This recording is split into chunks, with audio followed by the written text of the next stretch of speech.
तो नमस्ते गाइस, मेरा नाम आयुष है और हमारे साथ आज ऋषभ बैठे हैं। तो ऋषभ जी कैसे हैं आप? बढ़िया है। तो आज का टॉपिक क्या है? तो 4 मार्च को 2024 में जजमेंट आया है हमारे सुप्रीम कोर्ट की तरफ से 7 जजेस बेंच का। The 7 of us have arrived at a unanimous verdict.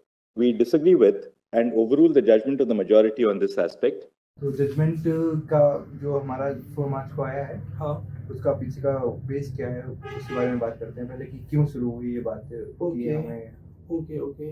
तो ये बात है 1992 की, जब पीवी नरसिम्हा राव की गवर्नमेंट थी और पार्लियामेंट में अपोजिशन ने नो कॉन्फिडेंस मोशन को पास कर दिया था। उन्हें पता था कि वो नो कॉन्फिडेंस मोशन जीत जाएंगे क्योंकि वो कोलेटरल गवर्नमेंट थी, सपोर्ट से बनी हुई थी, उनका खुद का पूरा वोट था नहीं। तो पीवी नरसिम्हा राव ने 14 एमएलए और एमपी को खरीदा। बाय रिकॉर्ड है ये, मैं अपने आप से कुछ नहीं ऐड कर रहा हूँ, बाय रिकॉर्ड है। उन्होंने खरीदा और उसके बाद उन्होंने जो ब्रेवरी के चार्जेस लगे उन एमएलए एमपी पे, वो पार्टी से बिलोंग करते थे, जेएमएम झारखंड मुक्ति मोर्चा के, उस पार्टी से बिलोंग करते थे। और उन्होंने बाय रिकॉर्ड खरीदा और उन्होंने वो एक्सेप्ट भी किया बाद में कि हाँ हमने पैसे लिए। और ये मामला सुप्रीम कोर्ट में गया। अटल बिहारी वाजपेयी और भी अपोजिशन की जो पार्टी थी जनता दल के उस टाइम पर, वो गई सुप्रीम कोर्ट में और केस चला। ये केस चलते चलते आ गया 1998, मतलब इवन आप कैलकुलेट करें 7 साल हो गए इस केस को चलते चलते। काफी सारे उतार चढ़ाव हुआ है, कुछ जजमेंट आया, कुछ सबूत आया, लेकिन आखिरी में ये बात साफ हो गई थी कि ब्रेवरी यानी कि घूस ली गई है। और उन्होंने एक्सेप्ट भी कर लिया था कि घूस ली गई है। लेकिन सुप्रीम कोर्ट ने अपने हाथ इसलिए पीछे कर लिए क्योंकि ये बात पार्लियामेंट की थी और पार्लियामेंट में एमएलए और एमपी को प्रिविलेज मिलती है आर्टिकल 105 के अंदर में और 102 के अंदर में उन्हें प्रिविलेज मिली होती है कि वो लोग जो पार्लियामेंट के अंदर कुछ भी करें वो सुप्रीम कोर्ट में आंसरेबल नहीं है। इस हिसाब से सुप्रीम कोर्ट ने उस टाइम पर जजमेंट दिया था। पार्लियामेंट्री प्रिविलेज तो उनको इसलिए मिल रखी है कि वो वहाँ पे कुछ भी बोले, कुछ भी करेगा तो कुछ, मतलब पार्लियामेंट्री प्रिविलेज जो भी है उनकी, जो प्रिविलेज उनको मिली हुई है, हाँ, वो उनको है कि वो कुछ भी बोले वहाँ पे। दोबारा से रिपीट करेंगे।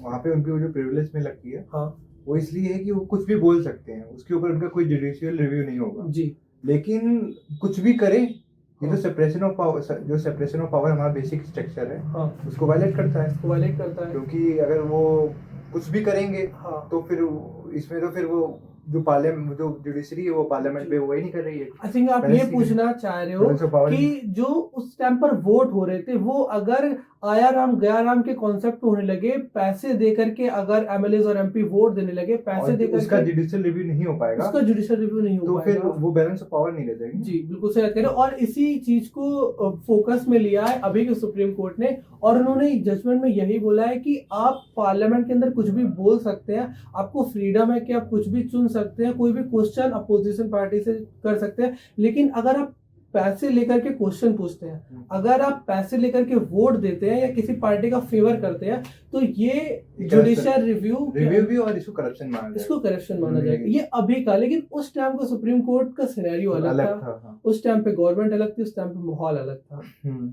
तो क्या मतलब क्या गवर्नमेंट में क्यों ऐसे क्यों मतलब मनसाया थी कि भाई ठीक है इसको सही मानना है? प्रॉब्लम ये थी कि 1992 के टाइम पर इकोनॉमिकल रिफॉर्म हुए थे। हमारा 91 हमारा देश ग्रो कर रहा था और उतने टाइम पे गवर्नमेंट स्टेबल अगर नहीं होती तो बाहर की जो इन्वेस्टमेंट जो आ रही थी उस पर फर्क पड़ सकता था। और सीधी सी बात है कि कोई नहीं चाहेगा कि उसकी सरकार गिर जाए, तो उन्होंने सीधे सीधे पैसे दिए और अपनी गवर्नमेंट को दोबारा स्टेबल कर लिया।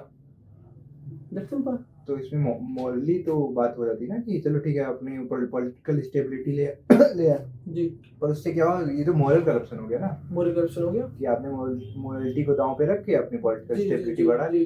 तो ऐसा भी देश मतलब कहाँ तक ही जाना है? ठीक है, ऐसा देश कहाँ पर भी जाना है, लेकिन अगर आप बात करें कॉन्स्टिट्यूशन में, जैसे कि ड्यूटीज की बात करी गई है, हमारे में सिटीजनशिप ड्यूटीज की बात करी गई है और कुछ ड्यूटीज गवर्नमेंट को दी गई है जिनको उन्हें निभाना बहुत जरूरी है, लेकिन आप उन्हें क्वेश्चनेबल नहीं कर सकते हो, आप उन्हें सुप्रीम कोर्ट में लाके खड़ा नहीं कर सकते हो कि इस सरकार को रोजगार देना चाहिए पर ये तो दे नहीं रही है तो हम इनके ऊपर केस कर देंगे। केस वाली बात नहीं है बट मोरालिटीज में जा रही है ना, यहाँ पे तो उसकी बात हो रही है ना, मोरालिटीज जा रही है। तो इसी बात को तो अभी सुप्रीम कोर्ट ने फोकस में लिया है। अभी की सुप्रीम कोर्ट ने यही जजमेंट दिया है कि आप ऐसे घूस लेकर के क्वेश्चन या फिर वोट एक पार्टी की तरफ नहीं कर सकते। और अब ये जुडिशियल रिव्यू के अंदर आएगा और इस पे पनिशमेंट मिलेगी अगर पार्लियामेंट इसके ऊपर कोई लॉ पास कर देती है तो। और ये किस गवर्नमेंट ने उस वक्त ज्यादा ये पार्ट थी इस करप्शन का? पीवी नरसिम्हा राव, ये ओपन केस है। फिर पीवी नरसिम्हा राव को कौन से गवर्नमेंट की उसने दिए थे, मतलब कौन सी गवर्नमेंट थी, कौन से जो एमपी एमएलए थे जिनको पैसे देके उनको दिए गए थे वोट्स? जो पीवी नरसिम्हा राव के अपोजिशन में बैठे थे वो काफी सारे लोग थे और जिनको उन्होंने पैसे और बैवरी एक्सेप्ट करी थी वो पार्टी से बिलोंग करते थे, जेएमएम। एक्चुअली मैं आपको बताऊं कि ये झारखंड मुक्ति मोर्चा का इस केस से काफी पुराना लेना देना है। लाइक जब पहले जो करप्शन के केस इस केस पर लगे थे और सुप्रीम कोर्ट ने आंसर दिया था 1998 में, उस टाइम पे भी जो पार्टी थी वो जेएमएम ही थी। और अभी जो सुप्रीम कोर्ट ने जो जजमेंट दिया है, जो रिजल्ट आया है इस पूरे केस का, उसमें भी जो पार्टी कल्प्रेट आई है वो जेएमएम थी। जेएमएम की एक एमएलए है जिनका नाम कोई रानी करके है, उन्होंने ओपनली ब्राइवरी ली और उसके बाद उन्होंने कहा कि मुझे कोई कोर्ट कोई केस के अंदर नहीं कर सकती, ना मेरे ऊपर कोई केस चल सकता है क्योंकि मुझे पार्लियामेंट प्रिविलेज मिली गई है। इसको हमारे डीवाई चंद्रचूड़ ने बहुत सीरियसली लिया और जैसे पिछले जजमेंट में 5 जजेस की जजमेंट बेंच बैठी थी, जुडिशियल बेंच, इस बार 7 बेंच बैठी। और इस बार की बेंच में खास बात ये थी कि पिछली बार 5 जजेस का 3-2 से गया था और अब की बार 7-7 का पूरा मेजॉरिटी जजमेंट आया है। तो ये बहुत इफेक्ट करेगा आगे के लॉस के लिए।